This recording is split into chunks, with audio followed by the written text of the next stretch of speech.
Владата која е на власт 5 години и партијата која е дел од таа влада повеќе од 20 години се причината за криминалот и корупцијата во Македонија. Председателот на ВМРО-ДПМН Христијан Мицкоски решението за сузбивање на корупцијата го гледа во предвремените парламентарни избори како би се поставиле нови луѓе на надлежните институции за борба против криминалот и корупцијата. Доволно е само царината и МВР да извадат листа на функционери кои се сопственици на возила кои чина над 50.000 евра, а УЈП да провери од каде им се тие пари за да се покаже каде цвета корупцијата.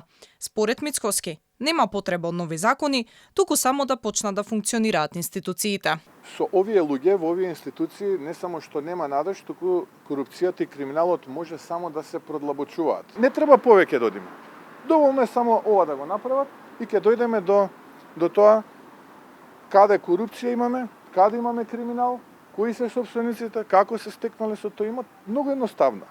Не треба многу длабински да навлегуваме па да даваме изјава во насока на поддршка на борбата против криминалот и корупцијата, па тимови специјалности. Владините функционери за критичната состојба со високиот степен на корупција се освестија откако прстот во Македонија го впери меѓународниот фактор. Министерот за внатрешни работи Оливер Спасовски, кој за прв пат на чело на МВР застана во 2015-тата, сега ги става сите капацитети на полицијата на располагање за сузбивање на корупцијата. Спасовски вели дека борбата немало да биде лесна, ама тоа им го должел на граѓаните.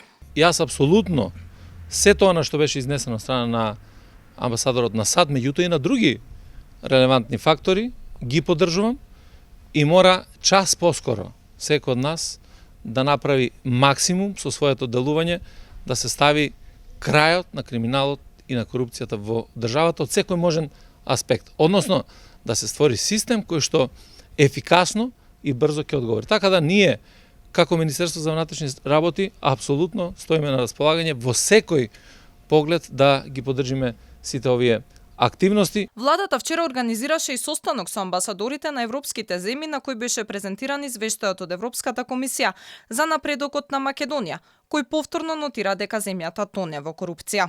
Евроамбасадорот Дейвид Гир беше дециден дека или Македонија ќе одбере да се бори со корупцијата, која како вода тече низ сите институции, или ќе дозволи да се всели уште повеќе, што е недозволиво за критериумите на Европската унија. Подецидните пораки од Европската унија, од Соединетите Американски држави, а вчера и од Велика Британија дека корупцијата е навлезена во сите пори. Властите сега на секој чекор даваат изјави дека мора да се поткрене борбата против селективната правда и функционалноста на институциите.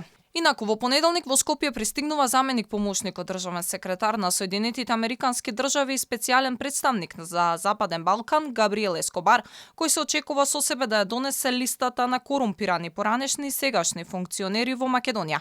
За сега нема информации кој се наоѓа на таа листа и што открил тимот за санкции од Вашингтон.